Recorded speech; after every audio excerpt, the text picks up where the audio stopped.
प्रधानमंत्री जो चादर भिजाए हैं, किसी शायर ने अच्छा कहा प्रधानमंत्री के बारे में, कहा इसने हमारे जख्म का कुछ यूं किया इलाज, मरहम भी गर लगाया तो कांटों की नोक से। अस्सलामु अलैकुम वरहमतुल्लाहि वबरकातुहू।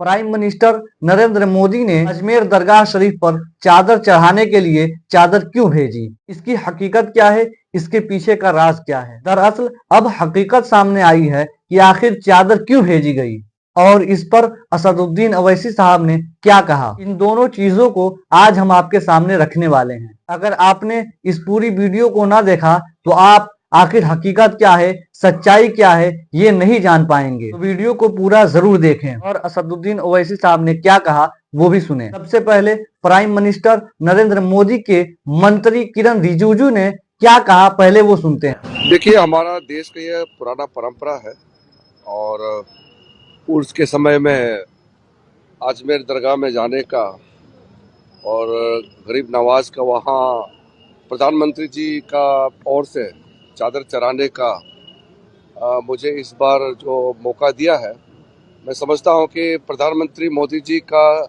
जो पैगाम है, संदेश है, वो भाईचारा का, पूरा देश एकजुट रहेंगे।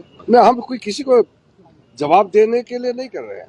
ये प्रधानमंत्री जी का एक मूलता देश के प्रति और देश के लिए क्या करना चाहते हैं, वो एक संदेश दरगाह में जाकर के अगर चादर चढ़ाएंगे तो एक संदेश देते हैं। नाजरीन मोहतरम, आपने किरण रिजिजू के इस बयान को सुना। उन्होंने साफ लफ्जों में कहा कि प्राइम मिनिस्टर नरेंद्र मोदी दरअसल देश में भाईचारा का पैगाम देना चाहते हैं और उन्होंने अपने लिए खुशनसीबी कहा कि हम वहां पर चादर लेकर के गए। तो इससे पीछे का मकसद ये है कि भाईचारा हो और आपस की नफरतें खत्म हो। लेकिन असदुद्दीन ओवैसी साहब ने इसको लेकर जबरदस्त अंदाज में कुछ बातें कही हैं, आप खुद वीडियो को सुन लें।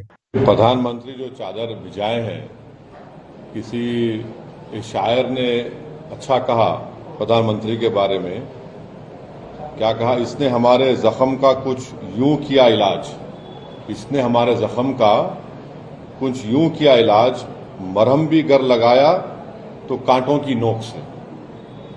तो ये जो पूरे देश में बीजेपी संघ परिवार की तरफ से हर उनका ऑर्गेनाइजेशन कोर्ट को जा रहा है कि यहाँ पर खुदाई हो, यहाँ पर खुदाई हो, ये मस्जिद नहीं है, ये दरगाह नहीं है, ये कब्रस्तान नहीं है।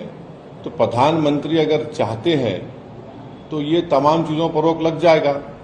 और दूसरी अहम बात यह है कि पिछले 10 साल से बीजेपी की सरकार है, नरेंद्र मोदी प्रधानमंत्री है।